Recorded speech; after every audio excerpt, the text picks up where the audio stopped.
Hey guys, here's another kit I have from Revell's line of build and play lights and sounds Star Wars kits. This is the Force Awakens Special Forces TIE Fighter. There's actually two TIE Fighters that they put out for that movie. One was a standard TIE Fighter that had a single pilot. You know, it was actually it looked exactly like the Episode 6, 4, 5, and 6 TIE Fighters. It was just painted in the what are their names? I can't think of it now. The First Order. Painted in the First Order paint scheme. It was pretty much the same.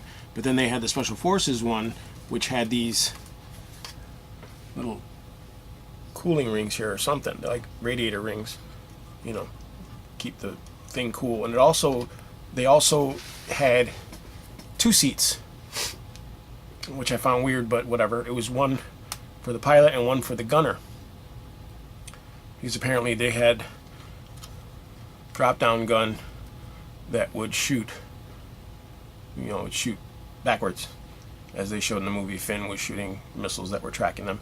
It also has an antenna array here. It's kind of cool. It's a cool kit. It has an opening cockpit. This one, unfortunately, only has one seat in there. I don't know. I mean, maybe it's just space, whatever, that they could do with it. Again, it's a toy, so I mean, it's close. They've got double guns here, right there. The solar panels are pretty cool. I like the stark color contrast. It's really cool. It's like reverse of the Imperial ones.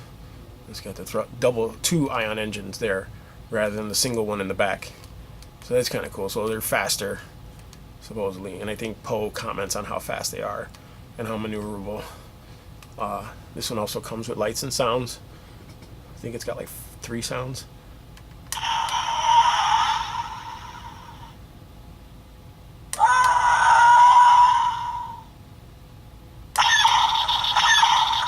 Some classic Star Wars sounds there.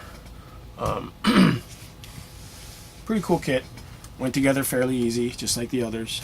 It's pretty sturdy too, as a kit slash toy. I've had this sitting on my shelf since The Force Awakens. I just haven't had the chance to do a video of it. And supposedly, look there, that battery storage case there is actually where the viewing port is for the reverse seat. That's pretty cool. Yeah, at the time I picked up the Poe's X-Wing and then the Resistance X-Wing and the Millennium Falcon.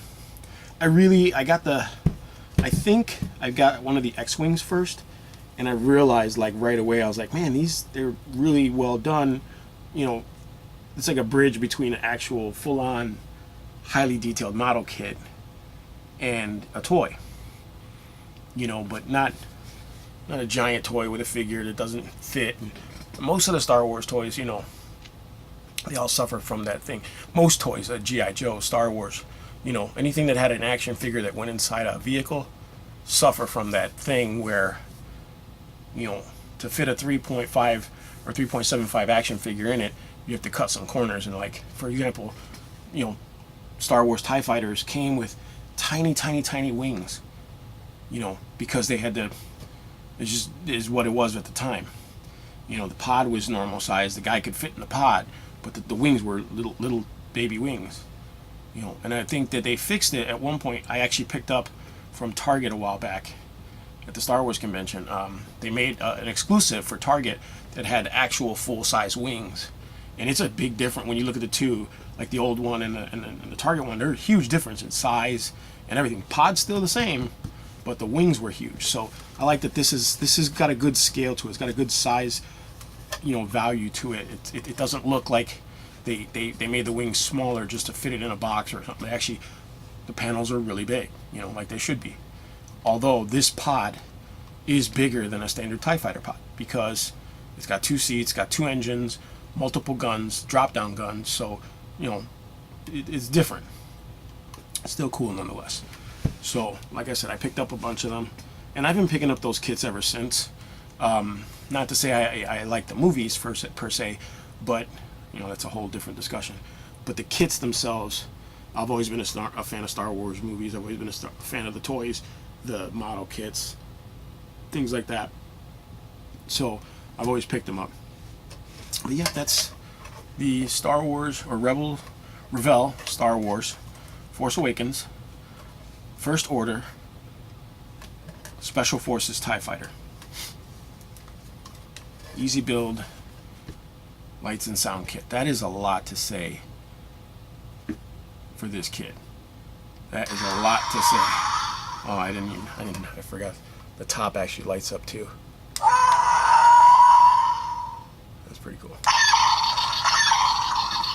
But that's my thoughts on the kit. It's not a bad kit. I want to say they were all the same price. So around, you know, $20, $19, $20, you know, 18 and some change or 19 and some change. So all four kits were the same, even though they were different sizes or whatever. They're all the same price, which is kind of cool. Like, you know what you're getting into when you just pick it up. You know, I don't think this is the scale with the X-Wings, which kind of sucks. It would be kind of nice if it was. Well, you know, obviously the Falcon you can't, but that's, well, it is what it is for what they make, you know. So that's what I think. I mean, again, it's a pretty cool kit. If you wanted it, you got it. Obviously, if you didn't, you know, that's cool too. But yeah, I'll probably put another video up soon of some more kits that I got from them. All right, thanks for watching.